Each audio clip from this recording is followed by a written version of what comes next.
لیکن ایک عارضی محرم اور ابدی محرم میں فرق کر دیا انہوں نے۔ عارضی محرم کیا ہے؟ سالی جو ہے وہ عارضی محرم ہو گئی۔ کیوں؟ کہ جب تک اس کی بہن زندہ ہے جو آپ کی نکاح میں ہے، آپ کی شادی سالی سے تو نہیں ہو سکتی، تو جس سے شادی نہیں ہو سکتی وہ محرم ہو گیا، تو یہ عارضی محرم ہے۔ ہاں اگر آپ کی زوجہ فوت ہو جائے تو پھر نکاح ہو سکتا ہے، یہ عارضی اس وجہ سے ہے، پھر وہ نامحرم ہو جائے گی۔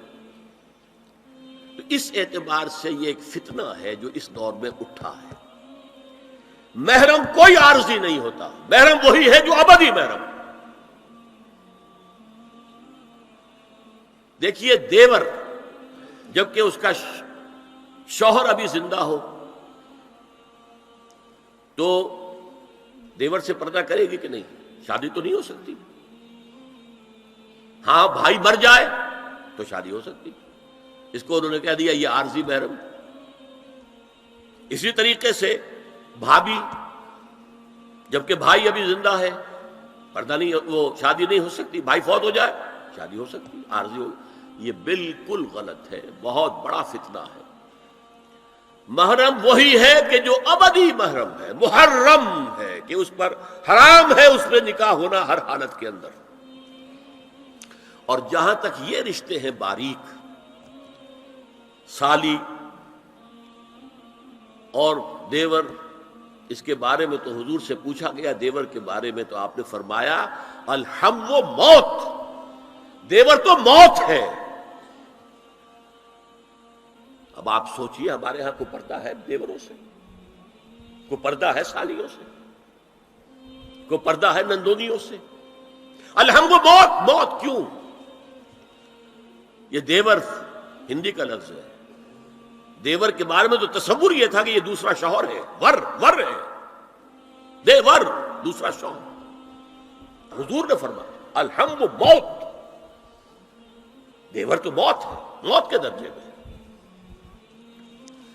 ایک اور بات نوٹ کیجئے، ایک خیال کیا ہے ظاہر، اور اس میں افسوس ہے کہ بعض لوگ جو پردے کے بڑے حامی ہیں، بڑے شدید حامی ہیں، ایک صاحب وہ بھی ہیں کہ جنہوں نے ایک بہت بڑی کتاب پردے پر لکھی اور بڑی عظیم کتاب تھی، ایک دوسرے بھی ہیں جنہوں نے چھوٹی لکھی لیکن اچھی کتاب لکھی، لیکن یہ دونوں ایک جگہ آ کر مار کھا گئے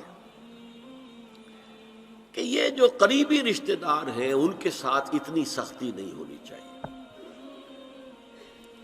حالانکہ فلسفہ سمجھ لیجیے اچھی طرح، جو قریبی رشتہ دار ہوں گے، کزنز ہیں، اب کزنز کا عیسائیوں کے ہاں شادی نہیں ہو سکتی، کزنز جو ہے جیسے سگے بھائی سے شادی نہیں ہو سکتی، کزنز سے بھی نہیں ہو سکتی، ان کا تو معاملہ اور ہو جائے گا۔ ہمارے ہاں تو شادی ہو سکتی، چچا زاد ہو، مامو زاد ہو، خالہ زاد ہو، شادی ہو سکتی۔ اس اعتبار سے جن سے جتنے زیادہ ربط کا معاملہ ہے اتنا ہی اندیشہ زیادہ ہے۔ ایک عورت نے کسی کو راستہ چلتے ہوئے ایک مرد کو دیکھا، فرض کیجئے کہ اس کی نگاہ کے اندر کوئی وہ کھب گیا کسی وجہ سے، مردانہ وجاہت اسے اچھی لگی، پھر تو اس سے ملنا ہے نہیں دیکھنا، وہ تو راستے کا معاملہ تھا، آیا گیا ختم ہو جائے گا۔ جو گھر میں آ جا رہے ہوں ان سے تو زیادہ پردے کی ضرورت ہے، کانٹیکٹ کے مواقع زیادہ ہیں، بات شروع ہوگی بڑھتی چلی جائے گی کانٹیکٹ کی وجہ سے۔ اچھا اسی میں ایک بات دیکھیے، کچھ لوگ کہتے ہیں اچھا جی تو پھر مردوں کا بھی پردہ ہونا چاہیے۔ نہیں، عورت کا مرد کو دیکھنا کچھ اور ہے، مرد کا عورت کو دیکھنا کچھ اور ہے۔ مرد کی فطرت میں گرے اقدام ہے، آگے بڑھ کر کچھ ہے حاصل کرنا، عورت کی فطرت میں بلکہ اس کا حسن اس میں ہے گریز، پیچھے ہٹنا، لہذا پردہ عورت کے لیے مرد کے لیے نہیں۔ لیکن اگر کسی مرد سے ایک رابطے کا معاملہ زیادہ ہونے کا امکان ہو تو نابینا سے بھی پردہ ہے۔ وہ میں آپ کو حضرت ام سلمہ اور حضرت میمونہ نبی صلی اللہ علیہ وسلم کے پاس بیٹھی تھی، اتنے میں حضرت ابن ام مکتوم آ گئے۔ نبی صلی اللہ علیہ وسلم نے ان دونوں سے فرمایا احتجبا منہ، ان سے پردہ کرو۔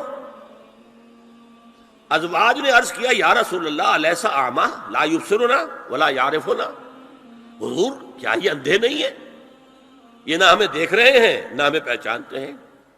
فرمایا افعمدایان انتما، کیا تم دونوں بھی اندھی ہو؟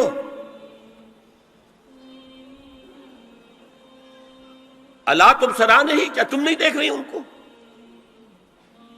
حضرت ام سلمہ تصریح کرتی ہیں ذالک بعد ان امر بالحجاب، یہ جب حجاب کا حکم آ گیا تھا تب حضور نے پھر یہ حکم دیا۔ اس کی وجہ کیا تھی؟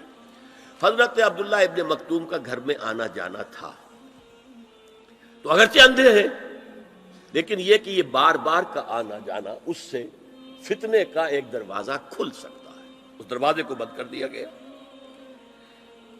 حضرت عائشہ کے پاس ایک نابینا آیا تو انہوں نے اس سے پردہ کیا، کہا گیا کہ آپ اس سے پردہ کیوں کرتی ہیں، یہ تو آپ کو نہیں دیکھ سکتا۔ جواب میں حضرت ام المومنین نے فرمایا لاکنی انظر الیہ، میں تو اسے دیکھ رہی ہوں نا۔ عورت مرد کو دیکھے، البتہ یہ کہ عام حالات میں آپ بازار میں چل رہے ہیں، عورت جا رہی ہے، کوئی باہر نکلنا پڑا ہے، تو اس حالت میں اگر وہ مرد کو دیکھتی ہے تو اس میں در حقیقت وہ فتنہ نہیں ہے کہ جو گھر میں آنے جانے والے لوگوں کا ہے۔ تو جو یہ کزنز ہیں، جو قریبی رشتہ دار ہیں، جن کا آنا جانا زیادہ ہے، ان سے زیادہ سخت پردہ ہونا چاہیے بنسبت اجنبیوں کے، کہ اجنبیوں سے آج اگر کوئی دیکھ بھال ہوئی ہے تو اس کے بعد پتہ نہیں پھر کبھی دیکھے گا بھی کہ نہیں، یا دکھے گی کہ نہیں۔ میں تو آپ کو سنا نہیں سکا، میرے پاس تو بہت زیادہ حدیثوں کا مواد تھا۔ چہرے کے پردے کے لیے حدیثیں جو ہیں، استیزان کے لیے کتنی حدیثیں ہیں، چہرے کے پردے کے بارے میں بہت زیادہ حدیثیں ہیں۔ حضرت ام خلاد ایک خاتون تھی، ان کا بیٹا ایک غزوے میں شہید ہو گیا، وہ اس کے بارے میں کچھ پوچھنے کے لیے حضور کے پاس آئی، صحابہ بیٹھے ہوئے تھے تو انہوں نے نقاب ڈالا ہوا تھا، منتقبۃ، نقاب کا لفظ بھی حدیث میں موجود ہے، اور یہ لوگ کہتے ہیں نقاب تو جو ہے یہ بعد کی پیداوار ہے، یہ لفظ کوئی ہے ہی نہیں۔ حجاب کا لفظ قرآن میں ہے، جلباب کا لفظ قرآن میں ہے، خمار کا ذکر قرآن میں ہے، اور یہ منتقبۃ نقاب ڈالی۔ لوگوں نے کہا عجیب عورت ہے یہ، اس کا بچہ شہید ہو گیا ہے، مطلب یہ کہ سخت صدمے کی کیفیت ہے، اور یہ اس وقت بھی اس نے نقاب ڈالی ہوئی ہے۔ تو انہوں نے جواب دیا ان ارزو ابنی لا ارزو حیائی، میں نے بیٹا کھویا ہے، اپنی حیا نہیں کھوئی ہے۔ یہ ہے ہماری تہذیب، یہ ہمارا تمدن، اسی پر ہمارے گھر بنتے تھے۔ یہ تو مغربی تہذیب نے آ کر ہمارے گھر بنائے، آگے سے کھلا پیچھے سے کھلا، کھلا ہی کھلا۔ ہمارے گھر چار دیواری ہوتا، آج چار دیواری ہے کہاں؟